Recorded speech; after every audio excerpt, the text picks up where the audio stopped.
Stages come and stages go, and Lenny Martinez probably wished the first three had just gone away. Stage 4 of the Tour, destination Rouen. The big guns were to be out in force. But the question, would it be a GC day? Would it be a day for the breakaway? Would it be one for the classics men? And possibly everyone moshed together in a grand finale. We couldn't wait. Well, the last few riders have just been interviewed in the mix. I can just see Remke Evenepoel there, just behind him, Mathieu van der Poel. Everybody's talking about today being a real classics finale. Certainly one for the punchers, but the GC riders are going to have to really look after themselves, because this is arguably a stage that's more technical than stage 2 with that steep descent. So still a lot of nerves in the peloton, and a very, very important day for the GC riders to not lose time on a day like this ahead of the time trial. So again, a lot of tension in the bunch ahead of stage 4.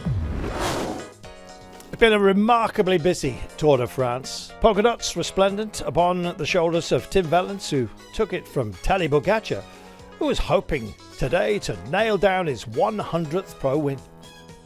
Stage 4 then, destination Rouen, having departed Amiens, the battle between the cathedrals you might say.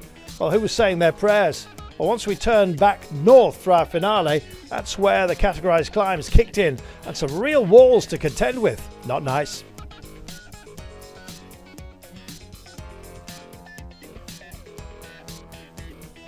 And the altimetry told you everything you needed to know about it. Possibly 35 climbs in total. Well, they waved the flag, and all of a sudden, guess who? Lenny Martinez. If the Tour offers up days of redemption, then this was one for him. He'd been blown away by the wind on the opening couple of days, and quite frankly, he just decided to kick up a storm himself. Off he went, with the company of Jonas Abrahamsson. They were joined by Thomas Geshinard from Total Energies and Casper Asgreen, who, in the Giro recently, had done a great job of holding off the sprinters and denying them their fun. Would that be the case today? Well, the peloton were wary, and in fact it was almost neutralised, with a gap of around about 2 minutes for much of the day. Well, that meant that the King of the Mountains were inevitably going to fall for the breakaway, and when the climbs began to be classified, the Jacques Anquetil climb indeed rose its head. Everyone else wanted to be in a good position for the foot of it, and guess what? Wheels were touched, riders went down, not to the same level of injuries that we had the day prior. Nobody wanted a repeat of that. But the battles raged on amongst the breakaway. Lenny Martinez hunting down Pogacar jersey points. The sprint went the way of the break as well, leaving the green jersey, of course, on the shoulders of Mr. Milan. He came through to take the bulk of the remaining points ahead of Biniam Girmay. But really all eyes were turning on the breakaway and that diminishing gap, which, well, as the teams just got themselves into safety order almost, everyone within a team manning the pumps, especially in Tudor, to get Julian Alaphilippe, who'd struggled with a technical issue at a very inappropriate time. Lenny Martinez continued his battle for Pogacar. We'll see how that pans out in the remainder of this race.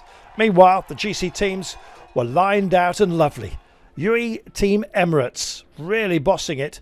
Visma Lisa Bike, of course, working for Jonas Vingegaard and a few other hopefuls as well, having their, indeed, dreams dashed by yet more touches of wheels at a rather unfortunate pinch point there. Well, the pace was up when, with just around 21 kilometres to go, the technicality of the course was being magnified for us, and there were some gaps opening up, most notably posted, of course, by the efforts of UE Team Emirates. They absolutely on a mission, lined out to help Tadej Pogacar, who is given to helping himself on occasion. And Jonas Vingegaard has become extraordinarily dynamic this year. Well, hanging on there.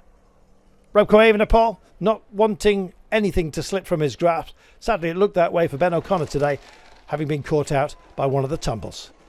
Well, the climbs went and the climbs dissipated. But, of course, the finale itself, extraordinarily tough.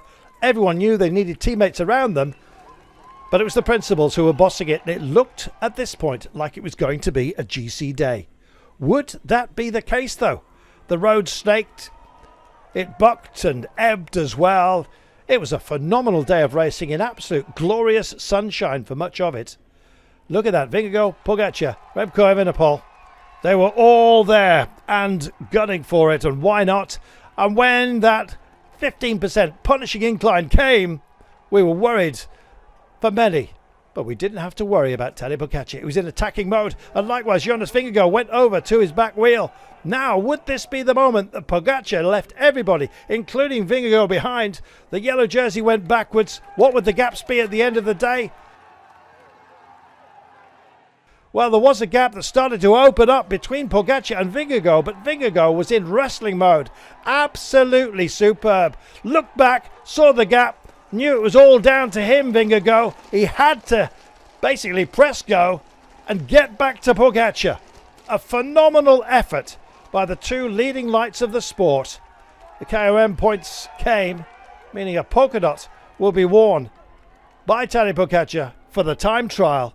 That the least of his worries. He wanted the win. Question is, would he get it? There was so much talent hovering around. Who would it go to?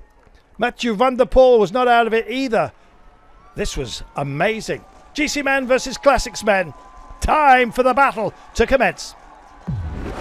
It's Almeida with the lead up, but here goes Mathieu van der Poel. It's the top riders again, the best three in the world. They're at it once more. It's van der Poel, but this time Pogacar's coming around. Pogacar's there, Tadej Pogacar to the line, and Poggy joins the 100 Club. In the land of another Tour great Jacques Anquetil, Tadej Pogacar continues to construct his own legend.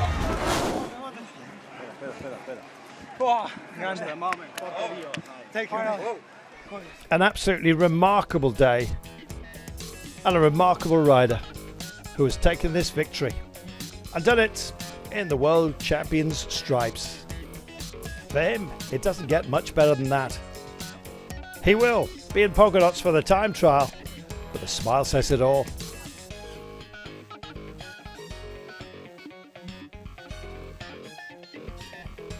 Pogacar, Van der Poel, Vingegaard, Onley, Gregoire, your top five.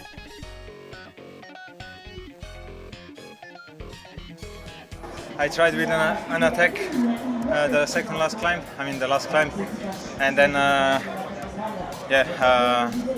Jonas followed me, and then everything came together, and Joao, and he did such an amazing job to lead me out until the very end, even if people were attacking. So I'm super happy and proud of the team today.